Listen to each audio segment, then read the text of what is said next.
you.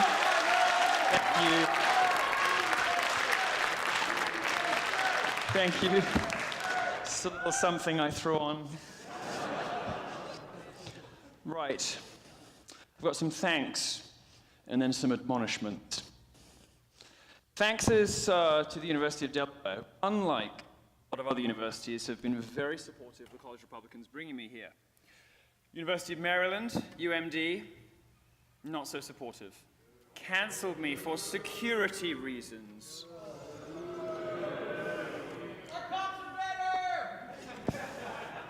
What happens at a lot of these universities is they inflict last-minute and hugely restrictive charges on anyone who wants to bring me to college, implying that there's some kind of security threat for me showing up. You know, this idea that my words represent a threat to student safety. What they're not telling you, the truth, is that actually you guys and me, we're the only ones at any risk from the incredibly insane progressive lunacy that college administrators breed and indulge on campus.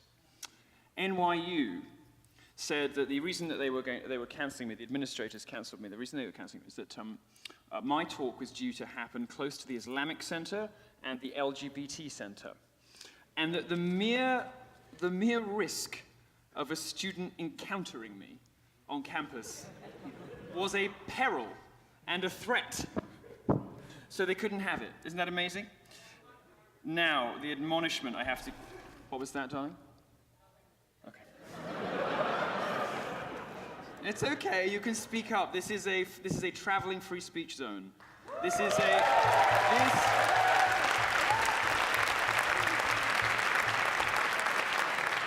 Around me, there is a mile-wide safe space for dissidents, mischief makers, and lovers of free speech.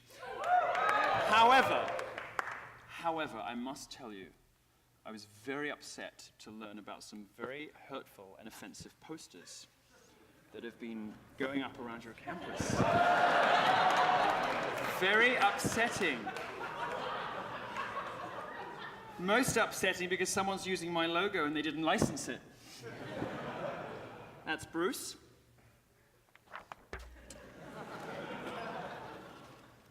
This is Michelle.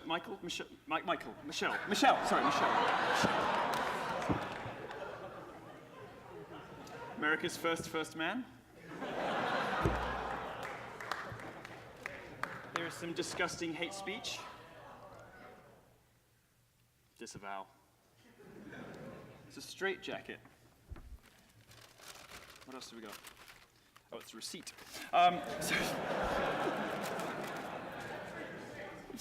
All right, let's get started, shall we? We are here to talk about transgenderism and transsexuals. Happy to be here with you in Delaware. I didn't realize it was actually a state, like a real place. No, because we were going through the tour roster and sort of, okay, fine, I've heard of California, that's good, I've heard of Florida. Delaware's just something you see at the bottom of websites, you know, incorporated in Delaware. I thought it was a small town somewhere. Turns out you do exist. You're just very small. Now we're going to talk about trannies tonight. I had the idea for the speech as we travel through North Carolina, where there's a lot of uproar about our skirted friends. Bathrooms of North Carolina have turned into a war zone. It's a bit sad, really. They're actually one of the last meritocracies left in America, the bathrooms of North Carolina. At least they used to be. It used to be the case that if you could sort of pass as a woman, if you could sort of get away with it, then you'd be able to use the bathroom. And if you couldn't, people would throw you out. Police are having a problem. They can come in, it's fine. But now, the federal government is trying to insist that anybody who merely announces that they have a different sex from the one they were born into should be able to use all of the resources normally reserved for that sex. In other words, hairy old men in dresses can use cubicles next to 6-year-old girls. Now, it isn't like men or women are keeping vigil searching for trannies. Those that can't make the cut, can't pass as female, which is the vast majority of them, aren't able to hang out with the girls. Now, this is a typical transgender individual.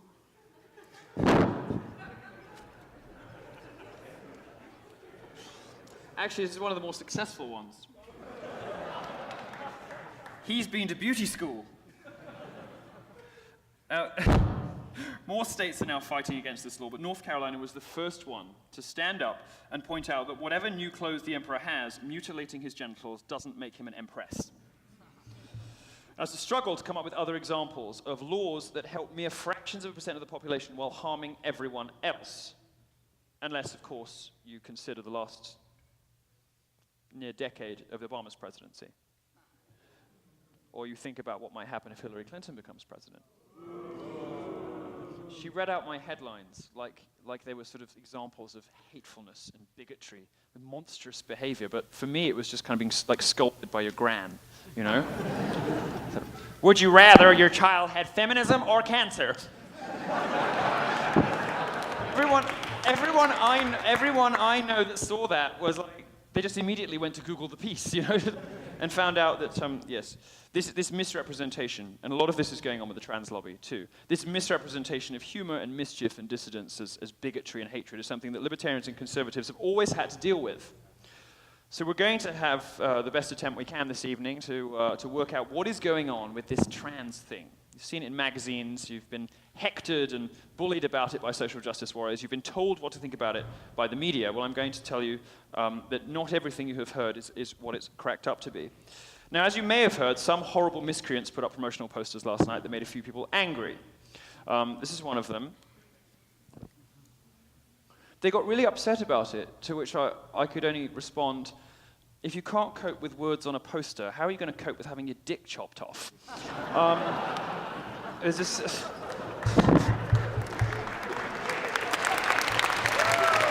My position is very simple. There are just 3 genders. There's man, woman, and retarded. This young man is retarded. Of course, many trannies and those that make up their own new gender are not actually retarded, but they are deeply mentally challenged, and this is the moment in the evening that compassion is called for. They've failed, these people who have a psychiatric disorder. They are failed by the progressive establishment, which is seeking to create political gain out of a medical condition. They want you to take a political position on what ought to be something between a patient and his or her doctor. Consider how fanatical the liberal establishment is, and this is your clue that something is up, especially with pronouns. Has anyone here suffered from the scourge of pronoun enforcement? Yeah, some people here have been upset. My pronouns, by the way, are fag, Sir Fag, and His Royal Fagness. There's a wonderful student at the University of Michigan. Did you hear about this one? So the University of Michigan has changed its admissions procedures so that you have to specify your own gender, your own sex when you sign up. There's just a box for people for whom the 45 options aren't enough. There's a box where you can fill in your own. And somebody wrote in His Majesty. And now this kid has to be referred to by professors as Your Majesty, or they're committing a hate crime. It's wonderful. In the minds of the far left, what matters is not that a person be free to believe what they want about themselves, or even that the rest of us need the rest of us have the freedom to do what we want. It is that you must comply with the delusions, the politically motivated delusions of progressive left, or else. If the trans lobby had its way, misgendering people would land you in jail. There are already laws hitting the statute books now, in New York, for instance, that can levy gigantic 6-figure fines to businesses that misgender their employees or customers. Forcing people to think a certain way in the absence of any medical evidence they should do so is how you know it is a political mission and not a mission of compassion or mercy. It's about making people feel comfortable. Now, a tranny might say to me, "You are ugly." They would be wrong, of course.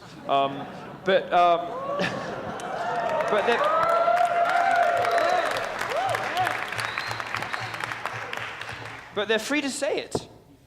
I don't base my self-esteem on the fact that everyone around me is forced to accept whatever I say about myself.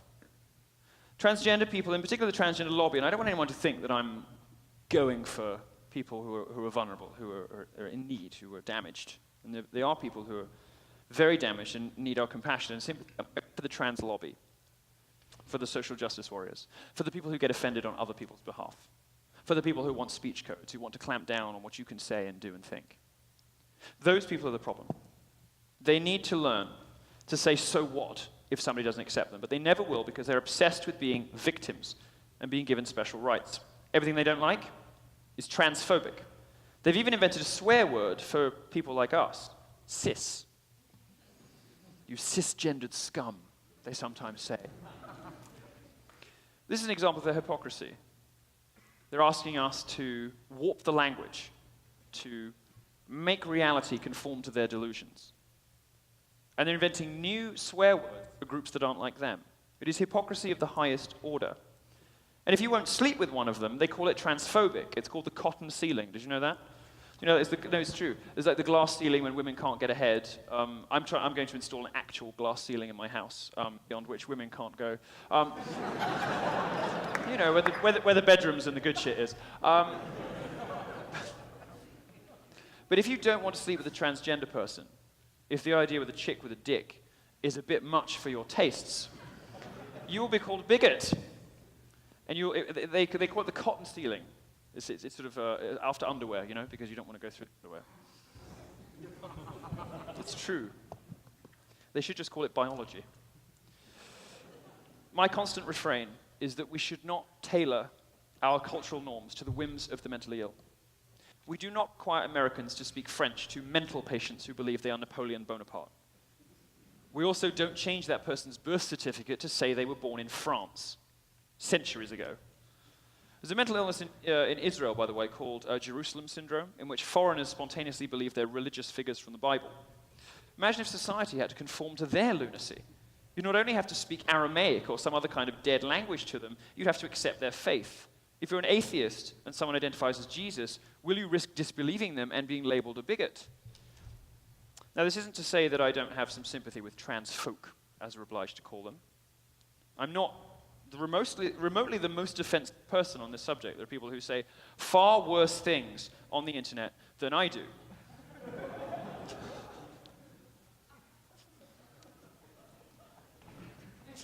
He's here, and he's a very naughty boy. People with the real disorder, not trans trenders in the media, which is what this is referring to. Gay people who want a bit of attention, who go around wearing ridiculous clothes. I hate people like that. I want you to imagine, though, the struggles of a fellow student who believes that he or she was born in the wrong body. They were born in the wrong shape, and when they look in the mirror, they see something alien. It doesn't feel like them. Now, this student will go to any lengths to become the person they know they are on the inside. It may involve drug use, mutilation of their bodies, or starvation. I'm not describing a transgender person. I'm describing somebody with anorexia nervosa. Anorexia nervosa is a mental disorder. When detected, the sufferer gets counseling, and sometimes drugs, other mental health, to stop their destructive behaviors and to encourage them to recover mentally and physically and learn to cope with the condition they have. Sufferers of anorexia end up very often leading perfectly healthy, happy lives. And they even maintain healthy body weight in many cases. Now imagine if anorexia was on the LGBT spectrum. LGBTQQRI''ATA, whatever the hell they come up with today. God, I hate my own people so much. Imagine if they put another A on the end. You'd be encouraged to tell these people to starve themselves. You'd be encouraged to tell them that whatever happens, whatever they do, however they abuse themselves, that it's okay. That they're just being them, that they're finding out who they are. Overeaters would be praised. Undereaters would be praised. They might even get surgery to remove some ribs so they could be even thinner. That's what would happen if we treated one disorder like we treat this disorder. It's sick and it's disgusting, but that largely describes how gender dysphoria is treated. The DSM-5 is a manual, if anyone here knows about it. It's a diagnostic manual, diagnostic criteria for mental illnesses. It's used to diagnose mental disorders, and it's bound to the pressure of the trans lobby and the progressive establishment, which insists that trannies are healthy and legitimate. Their 2013 edition made a change from disorder, gender identity disorder, to condition, gender dysphoria. Some are still brave enough to tell the truth. Sir Paul McHugh is a former psychiatrist-in-chief at Johns Hopkins. They pioneered this surgery, the transition surgery. He says that he won't do it anymore because he recognizes that sex changes are biologically impossible, and that people who promote sexual reassignment surgery are collaborating with and promoting mental disorder. McHugh and his colleagues did the first transgender surgeries, and they know that it just doesn't work. The suicide rates, all the studies say the same thing actually, the suicide rates don't improve and in many cases get far worse. Depression rates don't improve and in many cases get far worse. Transgender people can never be women. Or men, for the small slice of women who are idiotic enough to give up their female privilege. Trannies, oh, it's true. It's true. Does anybody in here buy this male privilege malarkey? No. Good grief. You've heard me talk about this on other occasions, but it is ridiculous. Now, transgender people suffer from astronomically high suicide rates after having their genitals mutilated. Some theorize that the reason for this is they weren't magically transformed into women by hacking off parts of their body. Regardless of the reason, this treatment continues, and it continues for largely political reasons. I was sort of upset about Time magazine putting Laverne Cox on the cover, as many people were with Vanity Fair for putting Bruce Jenner on the cover. Because when you do that, you're not saying, look at this person. You're saying, be like this person. You're setting up a psychiatric disorder, an aspirational lifestyle choice. And the reason that I mean sometimes, and I make naughty jokes, and I've made some, and about to make some more, is that arguing kindly and sweetly and from facts doesn't seem to work with these people. They are intent on taking a phrase that was more properly applied to the black civil rights struggle, civil rights, and applying it to people who have a disease. And they're doing this for politics. They're doing this to get at you. They're doing this for a variety of reasons that aren't justified by medical science. And promoting these weird genderqueer lifestyles in the media is another way of breaking down traditional sex roles, another way of attacking traditional family values, another way of eroding conservative America. And it's about politics, not medicine. One study in Sweden, by the way, which ran for 30 years, found that the suicide rates of post-op trannies is 20 times higher than the normal population. After they have it done, they're 20 times more likely to kill themselves than you or me. That's the definition of medical malpractice. Putting somebody through something that makes their life worse, that makes them more likely to die.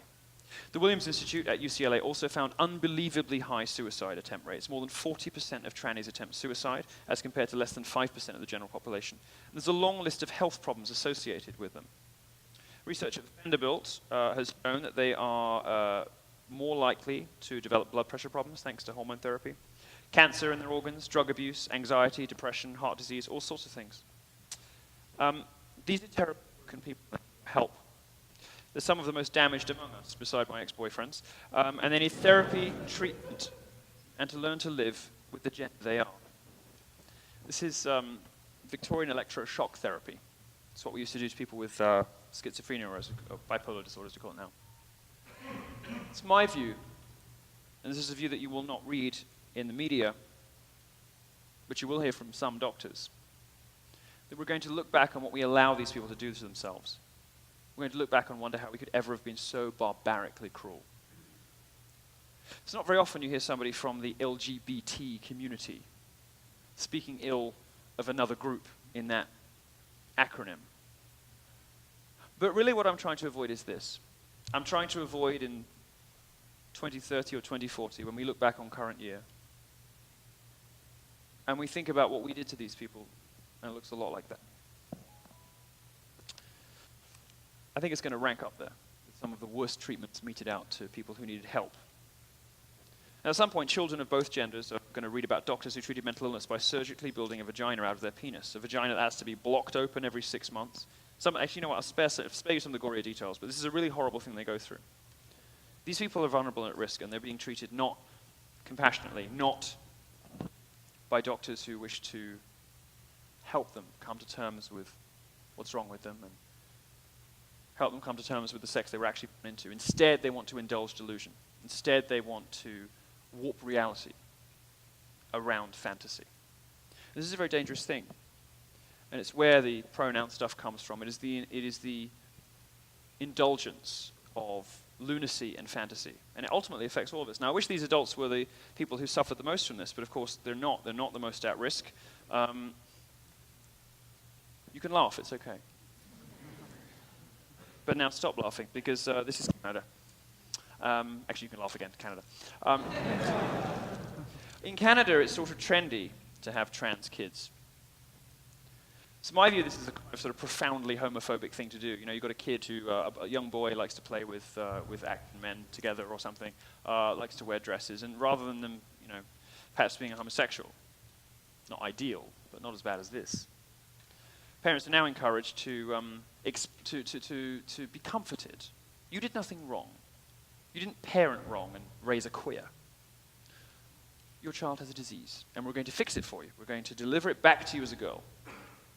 This not only gets parents out of having to self-examine what they might have done wrong to lead their child to be gay, but it also raises the specter of these young kids thrown on hormone therapy before they even reach puberty, before their frontal lobes are formed, before they know who or what they are or what they may be attracted to later in their life. This is really terrifying stuff. Monstrous, actually. And the majority of American media is behind it. The New York Times does this. Mike, Vox, Gawker, BuzzFeed. They're all behind this stuff. They're all complicit in this. Children have no idea what their sexuality might be until puberty. Even the mental health establishment will grudgingly admit that non-gender conforming children may snap out of it by their teenage years. Or all the research shows, if you leave these kids alone, they grow up perfectly well-adjusted straight or gay people. And they ask for the surgery to be reversed. Imagine the hell that they're going to endure. And remind yourself that this is a consequence, possibly the most sick and deplorable and depraved consequence of social justice and the far progressive left in their quest to reimagine society. This is the primary consequence and the most extreme one. Young children being brutalized. They may have heard of a particular mental illness called Munchausen's by proxy. In this mental illness, a caregiver will fabricate, exaggerate, or directly cause illnesses in their child or another dependent so they can feel special and act as a caregiver. I think there's a direct parallel with these trans parents. We call it tranny by proxy. They feel special. They feel like they're part of a cultural movement. They feel like they're playing around with the gender identity of their child in a way that is not harmful. But this is why the founder of the site I work for, Andrew Breitbart, used to say that politics is downstream from culture. You can persuade people to change political positions, but the culture is what forms their most deep-seated and atavistic opinions and desires and preferences, and bigotries too. And when our culture, whether it's Netflix, Amazon Prime, all of the series that they commission now, legitimizing and glamorizing a mental illness, that's culture. And that is encouraging us to normalize something that nobody should desire and nobody should celebrate. We've been discussing trannies, but there are also plenty of retards out there as well. And the retards aren't... jump your pace a little bit. There are plenty of narcissistic young people who take advantage of this new crusade by the progressive left in order to get attention. And it's it's what that tweet earlier was directed at. Trannies are just queers who wear more makeup, or whatever it was. Faggots, I think, wear more makeup. And these people, the so-called trans trenders, are the ones you'll see like Jaden Smith, you know? Dumb little men in dresses. Well, I mean, this is not really a dress. It's more of a... I don't...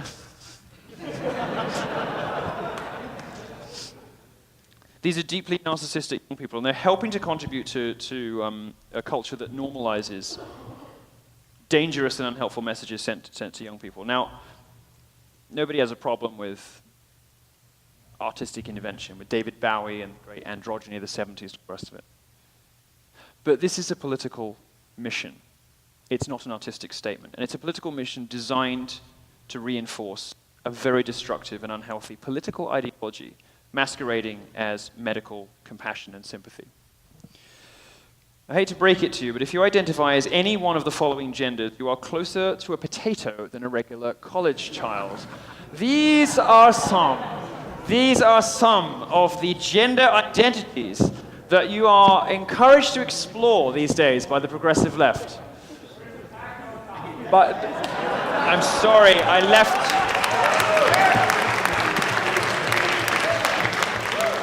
You know, I'm very, very beloved by the military, and I didn't want to show any disrespect to the armed forces by including attack helicopter. These are some of the things. Just look at them. Agender version 1, agender version 2, agender version gender void, demi-agender with third gender, femme, butch, travesty, NB, and aliagender. Well, it's funny you should say that. It's funny you should say that because young people are encouraged to catch them all. Made up genders don't just make you feel special. See? You're smarter than even you realized. More brilliant than even you realized. That was my next fucking slide. Stealing my joke. These are some more genders from the runaway success Pokemon Go. I beg you, teenagers, college students, breakout Vine stars, find another way to be special.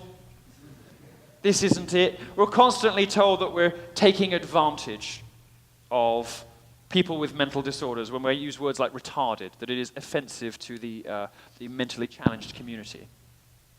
What could be worse than mainstreaming this trans-trending craze where you're encouraged to indulge every bizarre, lunatic, insane gender identity? What could be more disrespectful to genuine sufferers of this condition? But nobody ever accused the progressive left of consistency. I encourage you to find different ways to be special, please. Do anything except create a new gender. I don't even mind if you become vegan. You know, you could or ride bicycles. You could even vote Democrat if you want. Now, I imagine during this talk, there probably in the room been 1 to 2 new genders invented. I've talked about... This does affect the rest of us, you know. Does affect, I know that a lot of people say, well, you know, why not just leave them alone? Who cares? Well, it does affect the rest of us. Those more than 99%, the cisgender among us. Because we have thought control being shoved down our throats under the guise of sensitivity.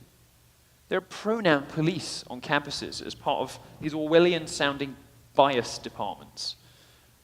Do you have one of those? Bias task force? Designed to scour exam papers for heteropatriarchal misogyny. I mean, it's not very far from the day when you're going to be presented with an extract from Dickens, and it'll say, they were the best of times, they were the worst of 0 times, and have these things retroactive. Usually they want to rewrite history. In many cases, they want to tear down statues from people because they might have owned slaves once. They want to rewrite history. Have you seen Bruce Jenner's Wikipedia page? He won the men's 200... No, sorry, it says she won the men's 200 meters. The whole thing is logical garbage, and it's designed to pander to the feelings of the trans lobby who are advocating for a group that ought really to be given space, time, and quietude rather than being forced into the public spotlight. And to pander, of course, to the trans trenders too, the people who think that this stuff is cool. Women's sport is suffering. And have you heard of these female MMA fighters? You know, who are getting their jaws broken by... They're coming to get me. These female MMA fighters who are having their jaws broken by trans women who insist on being allowed to participate in women's boxing, and of course have all the upper body strength of the men they are. This stuff is hurting the rest of us. Women seem to think it's acceptable because they'd hate to hurt anyone's feelings by pointing out the whole point of women's boxing is to box other women. Trannies have even made feminism worse by insisting that they be treated as women and branding those that don't accept them as TERFs, trans-exclusionary radical feminists. I'm proud to be a trans-exclusionary radical feminist. I suppose beating up on feminists is the one thing they do get right. Even a mutilated clock is right twice a day. Trannies are being pushed on us as a cultural norm by the media. Caitlin, Laverne Cox, Hari Neff.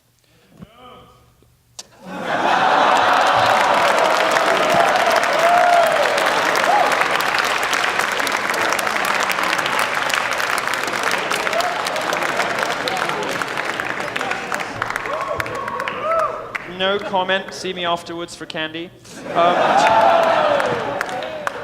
I mean, it seems entirely counterproductive to the spirit of feminism to be celebrating this. And what they're basically saying is that men are so much better at everything than women that we're even better at being women than they are. I mean, she won Glamour magazine's Woman of the Year. It's ridiculous. But you can't say this because you'll be branded a transphobe. I don't know what's next. Schizophrenia-phobe? Bipolar-phobe? Pedophobe? Of course, if you read Salon, does anyone here read Salon? That was the appropriate response. If you read Salon, they publish headlines like, "I'm a pedophile, but I'm not a monster." Gives you an insight. It's fucked up. It's fucked up. Gives you an insight into the sick psychology of the progressive left and where they may be going next. I've got a theory, actually, that after transgender, it's going to be pedophilia next. This is not without precedent. In the 70s in the UK, the Pedophile Information Exchange, which was a feminist group whose acronym appropriately was PI.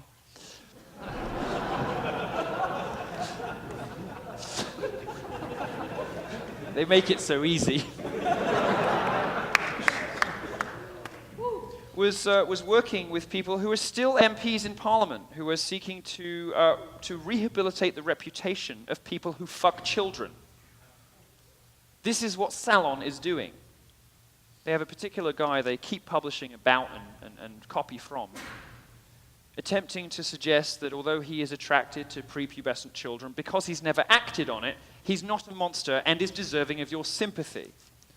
So you see, it's sort of a mental condition that makes them victims when it suits them, and it is a brave expression of gender identity or of a civil rights frontier when it doesn't.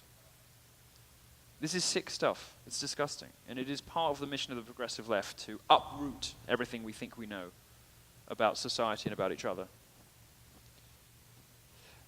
This is the modern progressive left in action. Caitlyn Jenner is normal now because the media, globalists, and cultural elites told us so.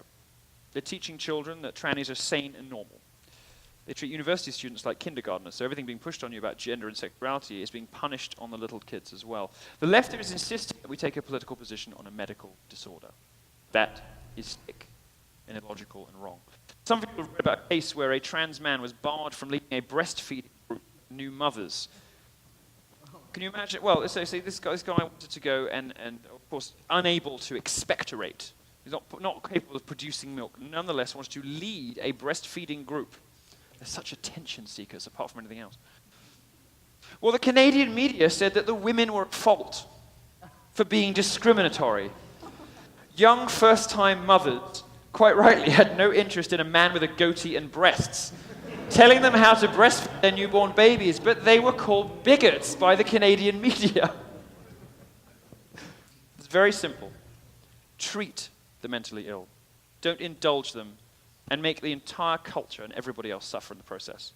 There's a certain helplessness we all feel when we encounter the media and the government teaming up to push an idea like aspirational transsexualism. I call it aspirational transsexualism. But there are a few things we can do. Fight back legally. Besides North Carolina's law on bathrooms, many states are ganging up to fight the feds on this issue. Hopefully more do. Hopefully they are successful. Fight the virtue signalers financially. The right is learning how to effectively boycott. We saw this in the Gamergate controversy, where people who were unhappy with feminist retards, claiming that video games contribute to an atmosphere of negative and offensive. They'd had a go at the religious right. The religious right, rather, had a go at video games in the 90s for saying that Grand Theft Auto could make you go and shoot up a school. Well, it was bollocks then, and it's bollocks now when the left does it too.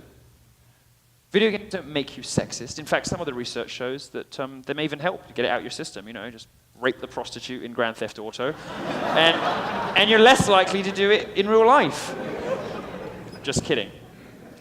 But there is some evidence to suggest that competitive sports games like FIFA are good for men because they raise testosterone and they increase the competitive instinct. And they're also good because they help to let off steam. So there's some evidence that people are nicer to each other when they play these kind of video games. No evidence whatsoever they can make you sexist, of course. Anyway, the right is learning to boycott and reject the excesses and lies of the progressive left. Target stock took quite a tumble after their foolhardy trans bathroom policy. Turns out, amazingly, that parents don't want bearded men in dresses and bad wigs taking a shit next to their 6-year-old daughters. Who could have imagined? My own chief of staff actually stopped shopping at Target. I didn't ask him to. He just sort of said, you know what, I just don't want to go there anymore. And it's not that I'm taking my daughters or not taking my daughters. I just don't want to frequent it anymore. And their stock really took a hammering. It just goes to show, and conservatives have been used to losing on social issues for a really long time, you can win. You can beat them. We beat them on video games, and we can beat them on this too. And not only, video games, are there any victims there? Who knows? It's not nice to have video games gerrymandered, and although they say, we just want, to everyone to be included, the result is that things get pulled from the shelves in stores. But are there any real great victims there? Well, not like these. Not like young transgender people who are pushed into the wrong treatment pathway when there's no evidence that it's the best thing for them. Not like this. We can help people by pushing back against this. You can support those leading the charge. Many of us get boycotts and why they might work and get sort of consumer activism, and that's all great. And conservatives are starting to win that stuff now. The state of North Carolina has led the charge, but it's feeling heat. The NCAA basketball tournament isn't going to be there. Pulled out of North Carolina. There are lots of others actually. There's these bands that won't play in North Carolina now. They're perfectly happy to play for money in Russia. They will play in Moscow, but they won't play in North Carolina. It's hypocrisy of the highest order, and you should not allow it to bully you into submission. Expose the absurdity of this stuff. Clever ridicule is always the most effective way to combat absurdity. At the University of Michigan, that guy who is just demanding that he's been referred to as His Majesty is doing something important. Humor and comedy does something really important. And you should be angry with comedians like Chris Rock and Seinfeld for their cowardice in refusing to play student audiences anymore because students are too easily triggered by jokes about race or sexuality. Comedians are the people who are supposed to push the boundaries. They are supposed to go there when nobody else can. They're like drag queens in that way. They can push the boundaries of what can be thought and said. Drag queens are wonderful. I love drag queens. They can push the boundaries of what can be thought and said, but they're bottling it. They're chickening out because they realize they created a monster by pandering to the progressive left.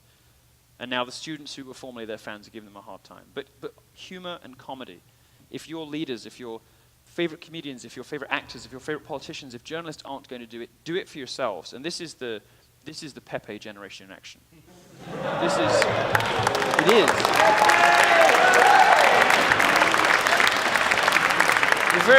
You're very brave to applaud Pepe since the Southern Poverty Law Center has declared it a real cause of racial tension in this country. It's got nothing to do with bad schools or chronic, long-term underfunding or police whose hands are tied or endless democratic administration of black neighborhoods. No, the real cause of racial tension in this country is a green cartoon frog. Thank you to the progressive left and to CNN for telling us this. You're very brave to still be applauding it. But, one thing I've noticed in the conservative movement is that young people are starting to take this stuff on themselves. They're starting to do it for themselves because their cultural leaders won't. And you should be proud of yourselves for that.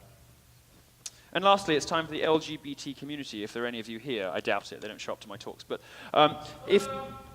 Oh, hi, sweetheart. Hi, pumpkin. Oh, well, good. You see, we've got some good gays. We've got some good gays. Good gays are very rare. Good gays are very, very rare. By and large, fags are awful. What's that, darling? Oh, you're well... You mean greedy? Yeah, okay, good, all right.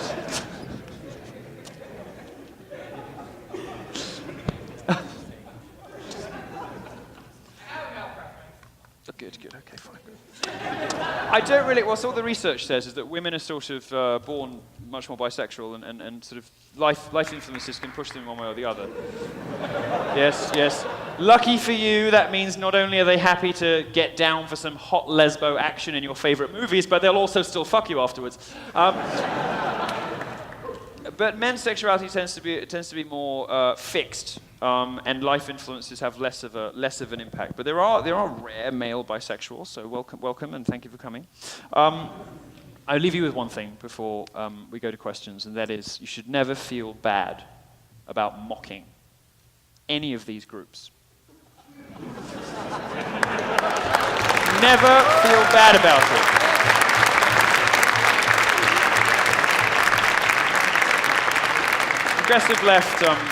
Progressive left likes to say I'm cruel, vindictive, spiteful, mean, and a monster, and that's why I attack trannies. Well, they're partly right. I am cruel, vindictive, spiteful, mean, and a monster, but that's not why. That's not why I like to make jokes about transgender people. I do it because comedy and humor is one of the most powerful and effective weapons that we have. In the face of an insane, politically homogenous, globalist media and political elite, comedy, humor, and irreverence are some of the few things that we have left at our disposal, and they're enormously effective, hugely effective. And remember that the target of your satire and comedy and mischief isn't people who are suffering. It is the progressive left. The people you want to trigger aren't people sitting at home with a condition that they desperately want help with. The people that you're looking to trigger are the political lobbies, are the activists, are the social justice warriors, the idiots in safe spaces. There's a safe space here tonight, by the way, on campus. Did you know that? Yeah, don't I look fucking dangerous? Idiots. The people that you're mocking are the people who are trying to enforce groupthink on you, who are limiting the boundaries of expression and also the boundaries of scientific inquiry. I mean, there are studies about transgenderism that aren't getting funded that ought to be. Stuff that we don't know about this disease, that we don't know about this disorder, that we ought to know, that can't be done for political reasons. That's so cruel. It's so mean. That's the real vindictiveness, is not caring about the suffering of people with a condition because you want to enforce a political ideology. That's bonkers. So never feel bad about making jokes about any minority groups, but in particular this one, because this one needs your help. And the people who claim the loudest to be supporting them the most are actually the people doing the most damage. And the principles that will help are the principles that conservatives and libertarians have always known yield the best results. Reason, truth, logic, consistency, and a good sense of humor. Thank you very much.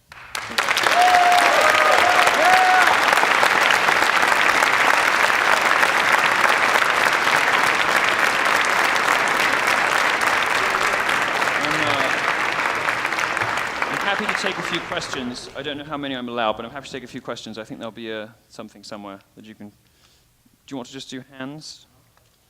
All right, let's just do... Is there a little thing going up somewhere? No, there isn't. Okay, the lady in the red jacket is very enthusiastic. It's a very nice red jacket. I like it. Yeah, well, you failed.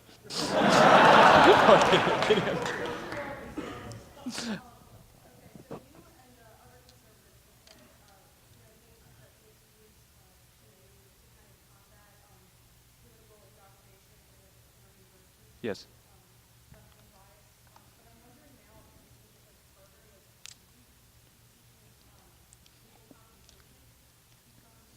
We'd be seeking legal compensation because it is kind of a violation of our educational contracts that we have with our universities.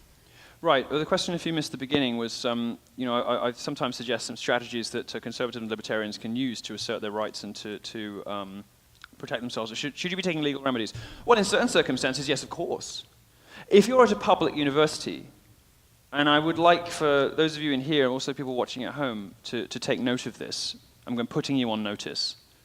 If you are at a public university and you wish to bring a speaker who, comes in ridiculous clothes and cracks bad jokes, but provides us a perspective that you might not hear otherwise on campus, and you think it would be cool to hear it out, meet other people that you didn't know on campus that maybe have some similar opinions to you could hang out with, because let's face it, conservatives can sometimes be hard to find in American college campuses. And the university and the administration attempts to shut you down, or imposes bogus security restrictions, or insists, as one university in Washington, D.C. has done this month, on last-minute time and venue changes just to fuck with people. You should absolutely consider legal remedies. And there are all sorts of things that you can do. FIRE.org is an excellent organization that advocates for student rights, free speech in particular. They're not politically partisan, although of course the majority of the time they're defending libertarians and conservatives, because it's libertarians and conservatives having their speakers shut down, having obstructions placed on their rights to invite whoever they want to speak. But also private universities too. Private universities, you are the customers. They serve you, not the other way around. You are here to get a decent education, a well-rounded education. If they refuse to provide that for you in class, if they refuse to give you the full gamut of opinions and expose you to differing points of view, and instead make this a place of insulation and safe spaces for the bigoted, regressive left, then you have every right to use every remedy at your disposal to force them to provide the education that you are paying them for. So absolutely, yes. And later in the tour, I'll be, on the course of this tour, I'm releasing various resources for people. One of them was a pack where you can request your own data from Twitter. I'll be releasing later in the tour a sort of basic toolkit for students to approach their colleges, stuff that FIRE.org wouldn't necessarily cover because it's slightly outside their remit, that will help you if you find yourself discriminated against by your teachers, marked down for having conservative points of view. Or if you find events very difficult to stage, if the university is playing dirty tricks with you at the last minute, trying to get your stuff shut down. The piece of advice I can give you is this. Colleges are scared of three things. One is bad press and bad reputations, because these days there's a lot of money involved in the higher education ecosystem, and they're all competing with each other for funding, for students, and for the best researchers and professors. So they're terrified of bad press. They are terrified of lawsuits because they are driven entirely by money.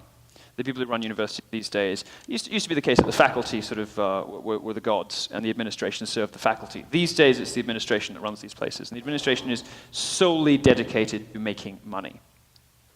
And the third thing is well, it's really all part of the same point, but the third thing is their alumni networks, which they're fiercely protective of.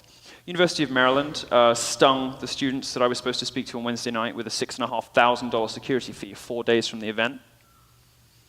Well, my response to that is very simple. We will hold an event at the University of Maryland come hell or high water, because they are a public institution and they are not allowed to do that to their students. And in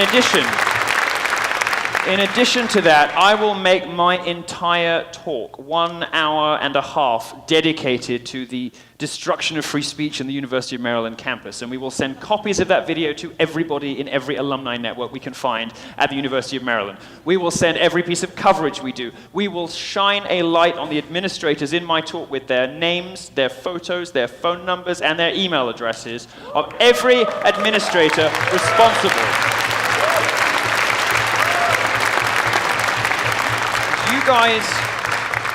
You guys are sometimes powerless to fight back against bureaucracies and administrations that hold your educational future in their hands. They have a massive Damocletian sword over your heads, because at any point they could expel you and ruin your life. Well, they can't get me. They've got nothing on me, so I intend to continue to advocate for your rights, and the University of Maryland better know that I am coming for them. Thank you.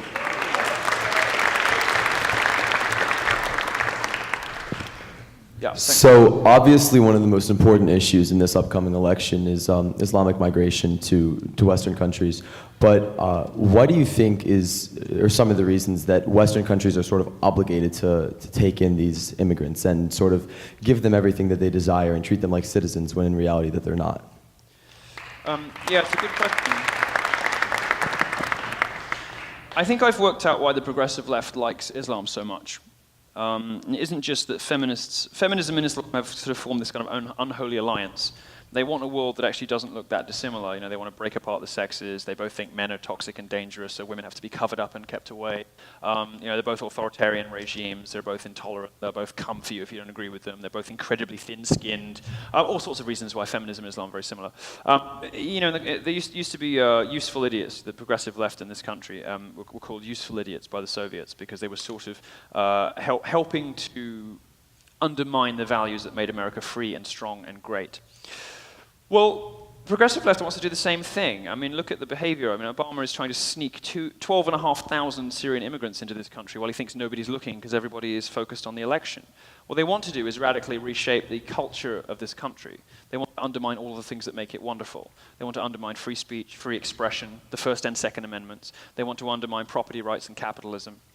They don't believe in any of those things. What they don't realize, because they're fucking stupid, is that those things are what made this country the nicest, kindest nation on earth. They're what made this the best possible place to be born a woman, or to be born black, or to be born gay, or to be born even transgender. This is the best country in the world you could possibly hope for if you have one of those identities. And the reason is capitalism. The reason is freedom. The reason is democracy and property rights. The reason is all of the values on which this country was founded. Freedom of expression and the right to defend that freedom of expression. That's what made America the kindest, most compassionate, and best country in the world for everyone, because it's a country based on values, not on race or geography. The left in this country, and that includes Obama and Hillary, want to change that. And one of the reasons they want to change it is that the people who they bring in tend to vote for them because they give them free shit. So it isn't so much that they really believe that these immigrants have some sort of God-given right to come into America and throw themselves on welfare for 4 generations. They don't care about that so much as beating the Republicans in the next election. And of course, if you offer people free shit, they tend to repay your generosity at the ballot box. But to give you an insight into how cruel and sick and morally deficient this really is, it is the progressive left that since slavery has been largely responsible for keeping the black community in this country in ruins. By the ridiculous war on drugs, Bill Clinton's crime bill, Republicans are not completely immune from this, I have to say. But the progressive left, tearing black dads away from the family that happened under the last Clinton administration, throwing them in prison, and replacing black dads with the state. It's the single biggest thing that has kept black communities in chaos and in ruins. Patronizing black people, pandering to black people, and giving them ready-made excuses, encouraging them to indulge in grievance and victimhood instead of participating in society and joining in the American dream. They don't want good schools in black areas because they want black people to be dependent on the state and to vote Democrat. I want the best schools in the country to be in black areas, so that if black kids are smart enough, they can get to Harvard. They can get to Harvard fairly and on their own merits. But the left, doesn't have the sort of logical consistency that people like us do. All they want is the votes, and they want to change America because they don't like the values on which this country was founded. So it isn't so much that they think that these people deserve to come in, to take your money, and to live off you for free. Clearly, they could never sell that. That's ridiculous, even for the left. But they do think, and they're right, that mass immigration to this country will permanently change the fabric of society here. And they're succeeding. They're succeeding. The amnesty, if amnesty passes for the 11 million illegal immigrants here, the Republicans will never win another election. That's why that, along with the Supreme Court, why this election matters so much. Because if Hillary gives amnesty to all the illegals who are here, the Republicans will never win another election. This country is over, as you know it. It'll simply be gone. Thank you. I think they're being chosen for me. I want to choose this guy. Yes? Do you think the Republican Party is coming around to accepting gays more since you and Peter Thiel? Under Trump, yeah. Trump is clearly the most pro-gay candidate in American electoral history. Hillary Clinton was against gay marriage until it became impossible for her to hold on to that position. And she flipped on it because she wants to pander to homosexuals while taking tens of millions of dollars from Saudi Arabia, which murders us. Donald Trump, on the other hand, always been nice about gays. I mean, he's a New Yorker. It's tough to be a homophobe in New York. I mean, you really can't get away with hating gays in New York. You just don't survive there. Donald Trump is clearly, certainly for the Republicans, and I think probably for every other party, the most pro-gay candidate in American electoral history. The fact that he's embraced Peter Thiel, the fact that Trump has specifically mentioned the threat to gays posed by radical Islam, and what Trump would actually do. I mean, as a gay man, I'm perfectly relaxed and perfectly comfortable with a ban on Muslim immigration. Some people find that outrageous, but I I think what Trump would actually do for gays, rather than anything anybody really has said, what he would actually do for homosexuals makes him by far and away the most pro-gay candidate in American electoral history. And I think the Republican Party must realize now that they are splitting into the never-Trumpers, the old-fashioned religious right, free market fundamentalists, the National Review types and all the rest of it, who simply speak to people 70 and above and nobody else. And the rest of us, the rest of you, I should say, the younger people who don't care so much about this sort of stultifying social correctness and who just want everyone to get on with their lives and be left alone. I think that what the media never really addresses because it doesn't suit them, because it doesn't fit the narrative, is that you talk to Trump voters, and I try to do this as often as I can and ask them about this. I've never found a Trump voter I would classify as homophobic. I've never spoken to one. And I think it's because he has energized something in the Republican base that was always there, but the Republicans, I think, were getting a bad rap because the Republican establishment was basically homophobic. What the Republican Party has done for so long is drift so far from its own base that it really had no idea what Americans believed anymore. And that's good news, because it means that under Trump or whatever follows Trump, and the Republican Party will never be the same again now. Whatever happens this election, I think the Republican Party has a reasonable claim, given its firmness on Islam, to be far more pro-gay than the Democrats. And I think they're right about that. And certainly the last election in the UK, half of gay men said they were going to vote for the Conservatives, because gays now have everything they want. And when you have everything you want, and you don't have to play the victim, and you don't have to do this special pleading anymore, you start looking around you start being a bit more logical when you get out of the victim and grievance mindset, the sort of, the world owes me something, I'm oppressed. When you snap out of that, and you realize that you are responsible for what happens to you in your life, and that you are responsible for whether you succeed or fail, people tend to end up conservative or libertarian. Thanks. This is a very enthusiastic hand. You have to be high energy, you see, or I won't see you. How you doing? I'm very well, thank you. All right. I just graduated from Rutgers, and the one thing I will say I took away was learning about you. One of the girls who smeared paint all over her face was actually in my class. At Rutgers? Yeah. Mm-hmm. And it was funny.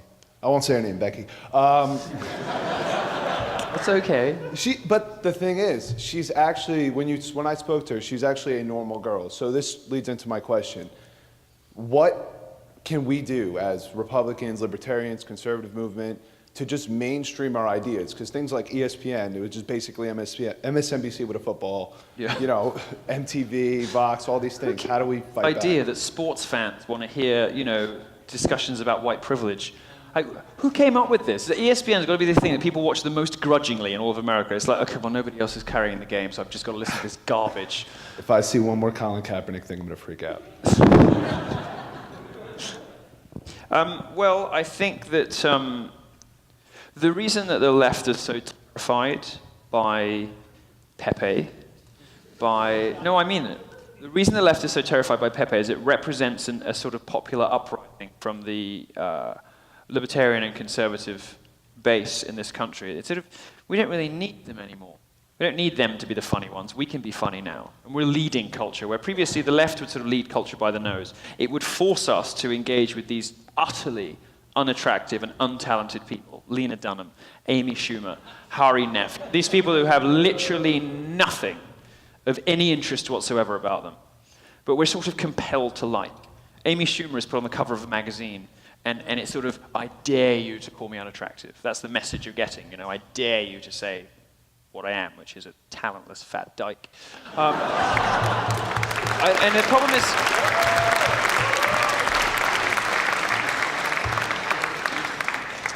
is the left got so used to winning the culture wars, now they see something much more exciting and intelligent and funny, something much more vibrant and interesting than them sort of bubbling up. They have to stamp it out. They have to give it a name. They have to say, it must be some white supremacist nonsense. This is bigotry, misandry, homophobia, They have to give it a name and put it in a box. Well, it can't be contained because Pepe is the result of 30 years of stultifying political correctness and political homogeny from the progressive left. And it's interesting, your conservative celebrities have been too cowardly to come out and express their politics. Your politicians have been too fucking useless to fight the culture wars. Your conservative professors, similarly, are too cowardly to fight these battles. So people are kind of taking it on themselves, and I find that enormously encouraging because it shows that there is a large, enthusiastic base of conservatives who are happy to fight culture wars as well as political ones. And it's culture wars where you win back civilization. I think the way to win, the way to spread, the way to mainstream your stuff is to be what you all already are: talented, funny, clever. Nobody can resist the truth wrapped in a good joke, so, come at them with ridicule. They hate it. They hate being laughed at more than anything else. They cannot handle you laughing at them, so do it every day. Every day. And when they say,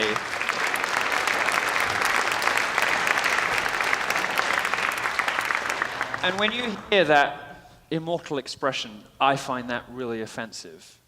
There is only one proper response: tell a joke twice as bad immediately.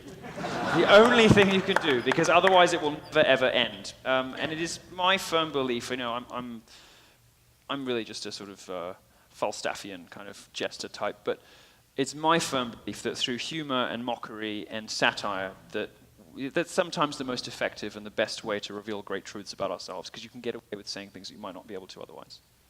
You can get away with dropping hate facts and truth bombs that people might not take if you were to do it in a straight face. And I think humor is the way to win. And I think if you continue to be creative and funny and create good things, they can't really fight you, because what the left has at the moment is a complete dearth of talent. Left-wing celebrities: Amy, Lena. Left-wing politicians: Hillary Clinton. And the list goes on and on and on. What do all these people have in common? A total lack of talent. Look at the right by comparison. We've had our differences, but Shapiro, hugely smart, very brilliant. There's me, there's Ann Coulter, there's Dinesh D'Souza. These are people with real great intellects. And they're funny. And the left can't beat them, and the left hates them. So celebrate those people and do what you can to be like it yourself. Let's go with the gray. Yes. So earlier you had said that the transphobic mentality that the media is, pushing on us, you think might later lead down to pedophobe mentality and the Yes. fear of that.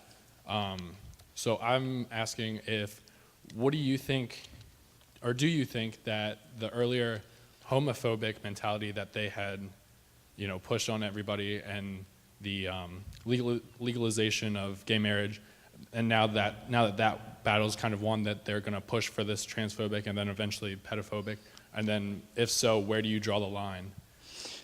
Well, they might not have been entirely wrong about gays. I mean, should it be an aspirational lifestyle choice? Should being gay be something people look up to?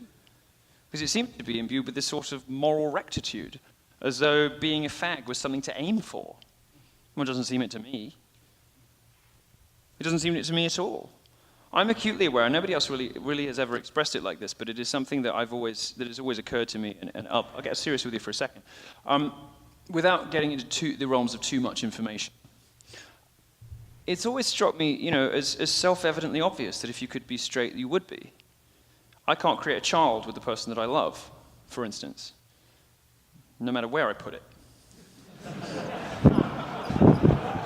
Where he puts it. And sooner or later, this occurs to you in life. And you think, well, okay, fine. Well, we don't have any homophobia, and it's perfectly fine being gay. I'm endlessly pandered to and mollycoddled. I get to look ridiculous on stage 3 nights a week. And everything's wonderful. But if I want a child, I have to do it some weird way. It doesn't seem to me like that's something to aspire to. Like that is some kind of obvious moral superiority, as the left, I think, wants you to believe. That's weird. Very weird.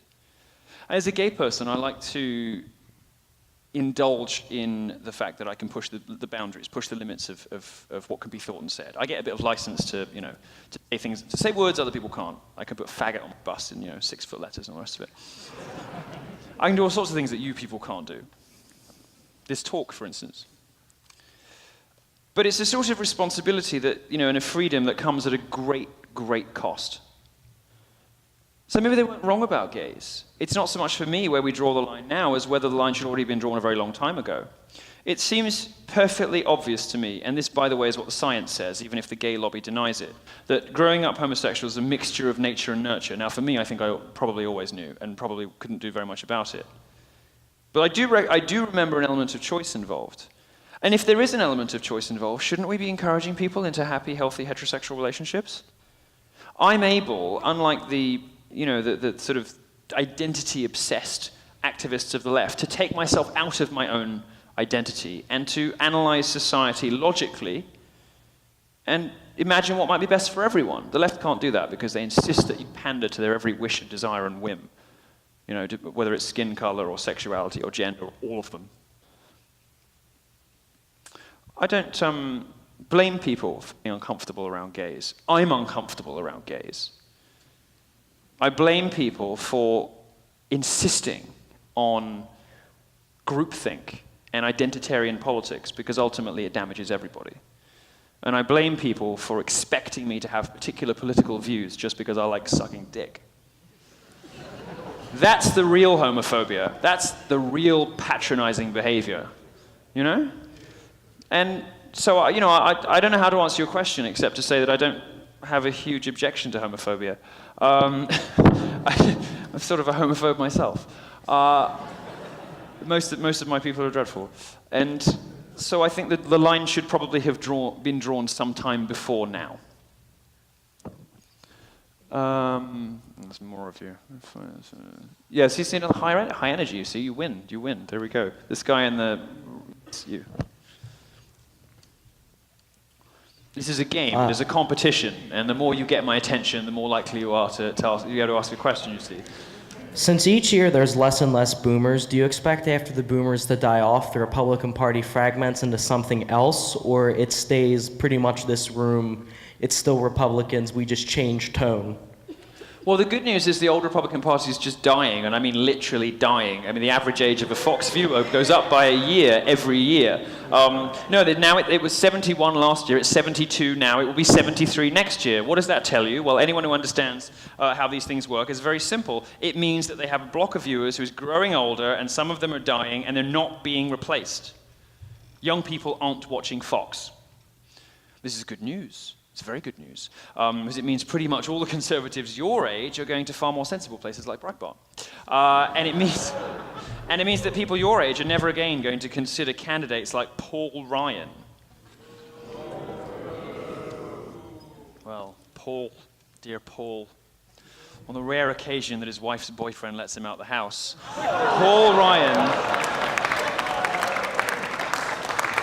Paul Ryan is emblematic of everything that is wrong with the Republican Party, but he is also emblematic of everything that is dying in the Republican Party. So give yourselves a round of applause. You are the new face of conservatism in this country, and you look wonderful.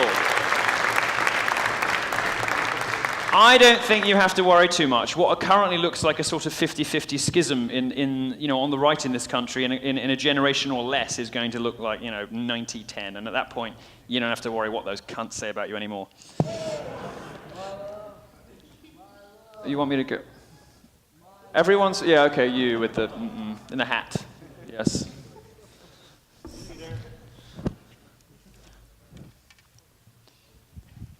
How's it going? Hi, darling, how are you?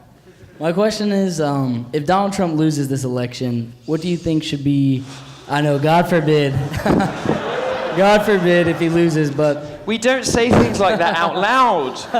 It's like naming the Scottish play. You just don't do it. I know. But what do you think, what should be our next steps, as conservatives and as this, conservative movement that, that we are, the Breitbart people? What should we do? What should be our next steps? Well, Hillary Clinton in the White House is going to be great business for me. Not that I want it to happen, because I want America to be well and happy. The media and the conservative media as well has been telling you for the last few months that this dies with Trump. That this was a sort of temporary moment of madness, a sort of mass paranoia and panic, an expression of bigotry and all the rest of it, that lives and dies with Daddy. Not so. This is a movement that was brewing for decades before Trump came along, and the left should be relieved that somebody genuinely terrible didn't rise to take advantage of it, and that it was in fact merely a golden-haired, handsome, successful, perfect property mogul. They should be very pleased. And in my view, they should be praying for a Trump presidency. Because if Trump doesn't win, can you imagine what's going to come next? Can you imagine how much worse it's going to be for them when all of the voters who are mildly irritated this time around are fucking furious next time? When all of the people who voted for Trump and are upset about, you know, the potential that the election is rigged, which I'll be talking about tomorrow night. All the people who believe that, you know, Hillary Clinton, rightly believe that Hillary Clinton would be the greatest disaster in the White House possibly ever. The people who watch the changes happening to the Supreme Court with horror and consternation, realizing the First and Second Amendment are on their way out the door under Clinton. Imagine the sort of guy who's going to be able to run then and win. They should be praying for Trump. They should be desperate for Trump to get in the White House. But I'll tell you something, and I'll tell you something absolutely rock solid. This movement that Trump has begun, that many of you are in and representative of, is never going away. This is a huge slice of the electorate that hates political correctness, believes we should build that wall, believes that the trade needs to be fixed, believes in all sorts of things. I'm just a visitor from Europe, but I'm very happy to have been taken in by this movement. And it's very obvious to me as a visitor that America can only stay free, stay strong, and stay the best country in the history of human civilization with Donald Trump in the White House. It's not going to happen with Hillary. And if he doesn't make it, what comes next could be a lot worse. But if he doesn't make it, irrespective of the result, if he doesn't make it, this movement's going nowhere. This is the most exciting, vital, energized, and fantastic force in American politics ever. Whether you call it, or whichever bit of it you're talking about, whether it's the cultural libertarians who don't like political correctness, whether it is Trump's newly energized older voters, whether it's the alt-right, whatever it is, this is the most exciting thing to happen in American politics since there was America. And it is going nowhere. But I do hope he wins, because I want you to be happy. And I do think you should have a wall. I do think you deserve the wall. I think the wall would be nice.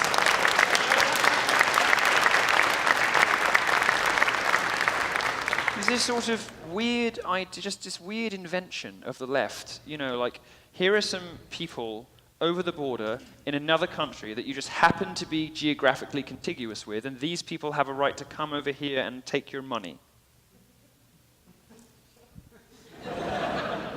No. Build the wall. Next question. Yeah, okay, I can't resist that one.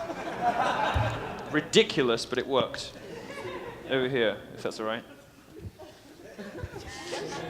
First of all, you're the fucking man.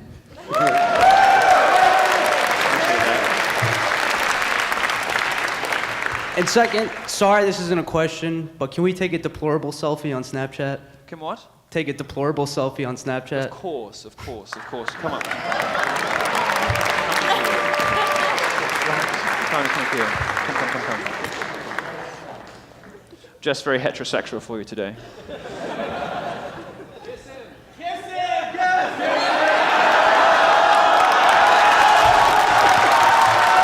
you miss it?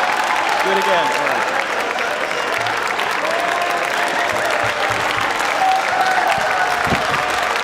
You didn't know if it was going to happen then. That was my Caucasian quota for the decade.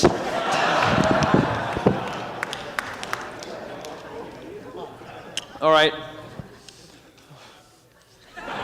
Actually, can I see your ID? All right, who else? We've got a little bit of time left. What do we got time? We've got 10 minutes left. We can get a few questions. I'm going to try and be faster now. You. Lady in the green. Yes, that's green, and you're in it. Hi, your Hello. royal faggedness. Okay. Thank you. So you said gays are natural libertarians. What do you think of Libertarian candidate Gary Johnson?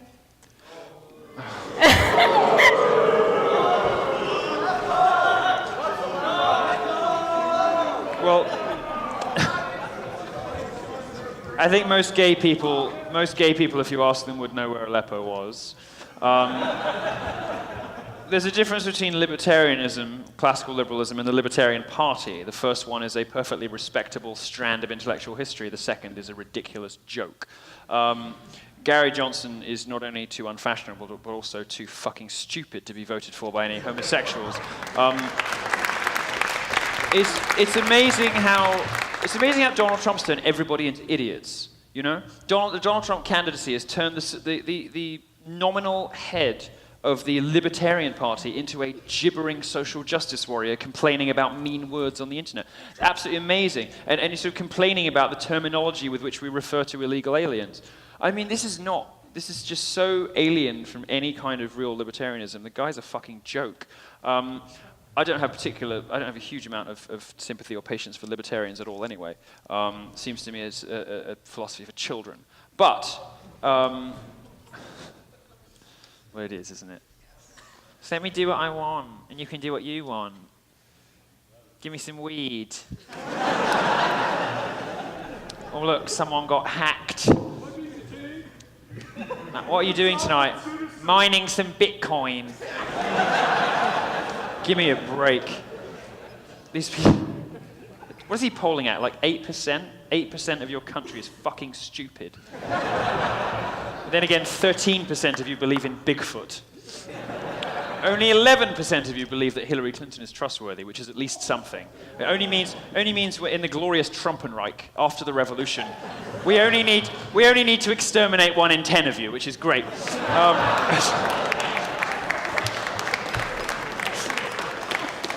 I think gay people with their natural aptitude for fun, fabulousness, expression, high verbal IQ, brilliance, all this, they can't vote libertarian. God, what a party of losers.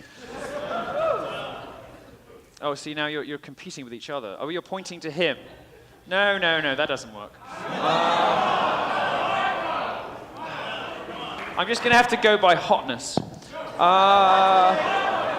All right, this. Oh no, let's do the bisexual. Let's do the bisexual. So you talk about Black Lives Matter quite often, and you have already said that Black Lives Matter doesn't care about Black lives, which I 100% agree with. Of course. I've noticed. Despite being a bisexual, otherwise you're making very good life choices. Right. I've noticed that in a lot of conversations I have with people on the aggressive left, that whenever it comes to people like Thomas Sowell or Larry Elder, or even YouTubers like Some Black Guy or That Guy T, they get called coons and Uncle Toms. Yes. What is the best way to direct the conversation to make them understand that this racial divisiveness is coming from you and not from us? Yeah, that's a good question. Well, it's very simple. The civil rights struggle was about raising black people up to equality, to citizenship, giving them an equal voice, an equal say in how the country's run, giving them freedom, giving them the rights that America was founded to provide its citizens. And the most important of those is the First Amendment. We respect each other when we allow each other to say whatever we want, you know? I don't want to have dinner with third-wave feminists or Black Lives Matter activists. But I'm happy they're there, because the more they embarrass themselves with logical inconsistencies and hysterical behavior, the more I know that I'm right. I want them to have the spotlight so other people can see how fucking retarded they are. I don't want them to be censored like they want me to be censored. But when blacks won, as they deserved, of course, the rights of every other American, they deserved the right to be heard, the right to have an opinion, the right to express their difference, their intellectual difference, the right to have diversity of opinion, which the left doesn't treat very seriously. It's the worst kind of racism to just assume that everyone with a particular skin color must believe the same thing. It's the worst kind of patronizing, authoritarian schoolmarmishness to imagine that. And I would say to these people when they raise one of these ridiculous, you've got internalized misogyny, you've got internalized racism. No, the real misogyny is assuming that women have to believe something just because they have a vagina. The real racism is assuming that a black person must believe something just because of the color of their skin. That is patronizing, and that is racist, and they should be ashamed of themselves for that, because they are denying black people the right to self-determination and freedom of opinion, freedom of expression, their own opinion.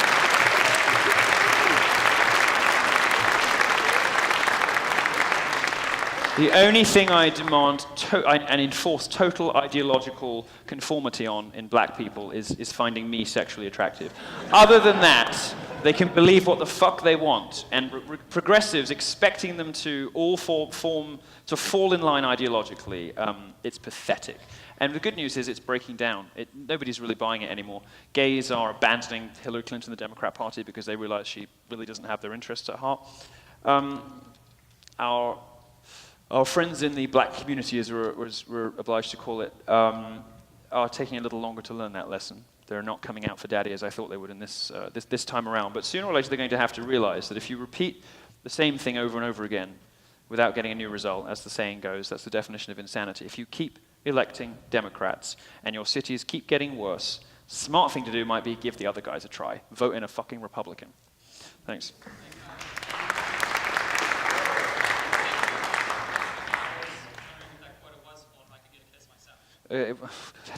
Yes, of course. This can't become a thing, all right? Can't become a thing. Come here.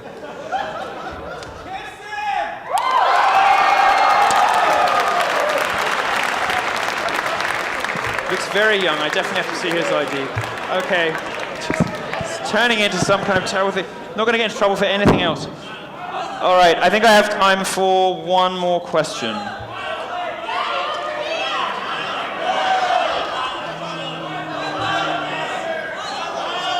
Just keep it going. All right, you in the blue shirt. See, there is a bias toward the front rows, you know. So you have to get here early. Okay. First of all, thank you for coming. You are incredible. Thank you. That's sweet of you. Thank you. Second of all, it's interesting the guy over there mentioned before the ESPN, because last year at the ESPY Awards, Bruce Jenner, Caitlyn Jenner, or whatever the hell you call it,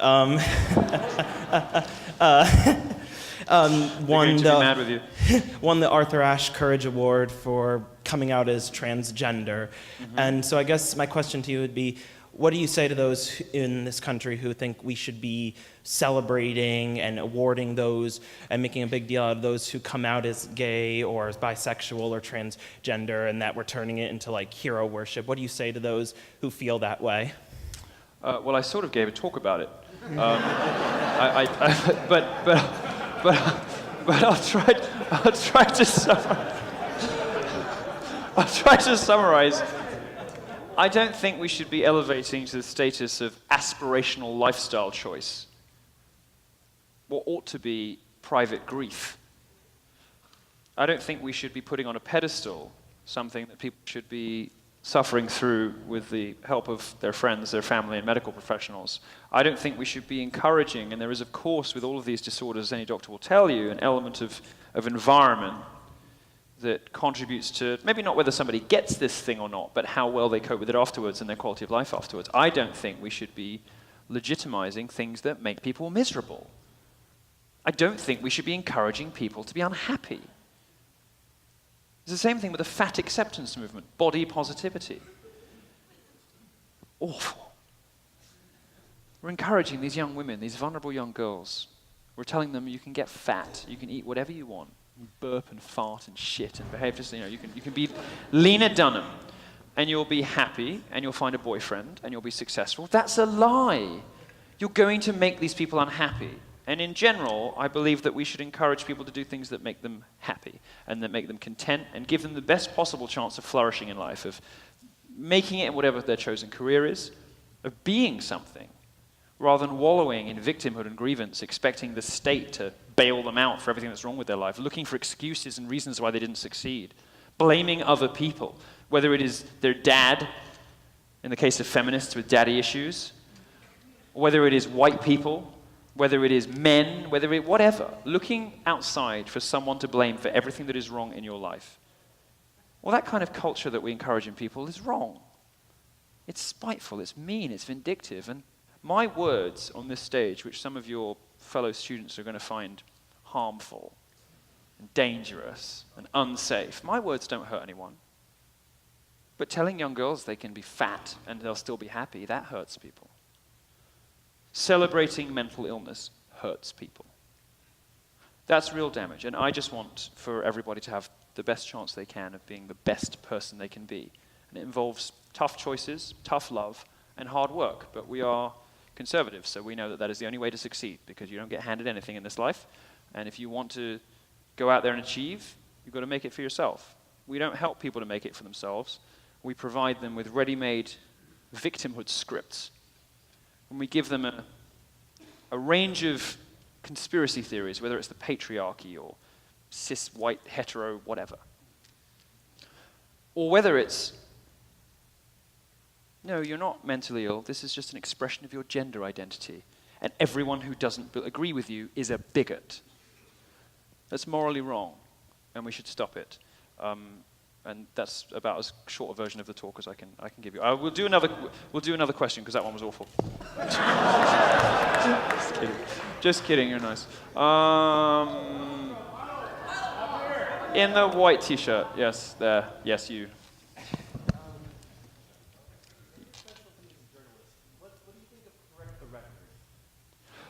Oh. Yes, chills, I agree. Do you know that there are all these sort of think tanks and journalist organizations and this Media Matters. Anyone ever read Media Matters? Media Matters got very upset with me because I opened a column about Bradley Manning with, do you think he's cut it off yet? And I was just asking because I wanted to know, you know, is the American taxpayer subsidizing, you know, people mutilating themselves? This sort of awful behavior from our great and good. And, you know, are we subsidizing people, you know, behaving like this? In the military, by the way, you know, I think it's the Air Force has just dropped standards for trans people. So if you claim to be a woman and join the Air Force, they won't put you through any of the usual physical tests they put everyone else through. You can just come and lay around and be fat and get transition surgery on the government. That particular organization is a problem. The majority of these sort of, any kind of think tank or whatever that's designed to sort of be a media watchdog or fact check, fact checking is an invention of the progressive left. It's sort of highly partisan journalism under the guise of fact checking. Data journalism similarly started on the left because it has this sort of veneer of truthfulness and sort of a sciencey feel to it, but is always, you know, massively cherry-picked and all the rest of it. It's very difficult to know who to believe these days because the media is structurally corrupt. It lies to and about you all day, every day. It tells lies about campus rape culture, lies about the wage gap, lies about race, lies about everything. It's very difficult to know who to believe. And so I encourage you to read as widely as possible and form your own judgments. But you can normally tell the people who are telling the truth because they're the people who are doing it with good nature, good humor, and lots of facts, rather than screeching, hectoring, and bullying, which is what the majority of the media now does if you step out of line. They can't really cope with it. They don't like it very much. You know, they have this whole thing where they mischaracterize ridicule and criticism as abuse and harassment. You know, journalists do their jobs really, really badly, and when all the comments under their pieces say so, they don't go and think, ooh, maybe I should have done a better job here, or maybe I didn't include enough balance. What instead they say is, the internet's full of trolls, shut the comment section. And that's the approach your media has taken. And you know, most of these organizations are garbage and fairly unhelpful and useless. But news sources themselves are pretty much hopeless too. It's weird because there are people who we used to think of as ranting lunatics. And there are people we used to think of who just sort of indulge in a bit too much conspiracy theory. And I'm thinking of Alex Jones, who I like very much. I've met him, and he's great. But he's being proven right an alarming portion of the time now. I mean, okay, there's some things I'm like, all right, mate, calm down. But he, and in particular Paul Joseph Watson, they are being proven right an alarming amount of the time. It just goes to show that people who are really telling the truth in society aren't always who you think. And the people who tell you the truth the most often, by the way, are the ones who get accused of conspiracy theories and bad reporting and partisanship the most often by other people. And that's places like Breitbart. They hate us so much because every single day we expose their hypocrisy, their lies, their double standards. You know, CNN is on the front page of Breitbart every day for something, you know? And that's why they hate us so much. That's why when they have the opportunity, they come for us so much. And, you know, every news organization makes mistakes, you know? It would be ridiculous to claim that nobody ever makes mistakes. But some media organizations are held to so much of a higher standard of scrutiny. than everybody else because we basically get things right all the time and they hate us for it. That I would encourage you to look out for who everybody hates, because there's normally a reason why. And say again? James O'Keefe, very good example. Somebody that is routinely smeared by the mainstream media, who just today gave us another little slice of goodness. I don't know what the hashtag is going to be for this. We know Hillary Clinton was involved in getting Donald Ducks out to Trump rallies. And we saw from James O'Keefe's video that they were perfectly cognizant of the fact this might lead to violence. And they broke campaign finance law and blah, blah, blah. It's the people that are slandered the most that very often have the most to teach you. And myself included, but also people who have achieved far more than I have. If you think about the most hated figures in media, like Ann Coulter, I can't think of anything she's ever been wrong about. All right, thank you very much for having me. It's been a wonderful audience. Thank you so much. I'm very grateful. If you Thank you. I appreciate that.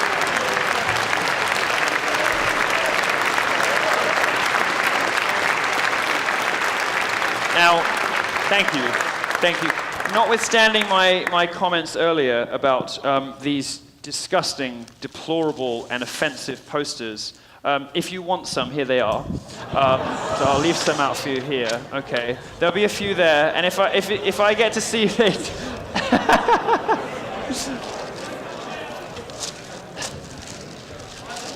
They're very hurtful. I'm afraid we ran out of Michelle Obamas. I'm sorry. No, you see, everybody thought. Who was it that asked that? Yeah.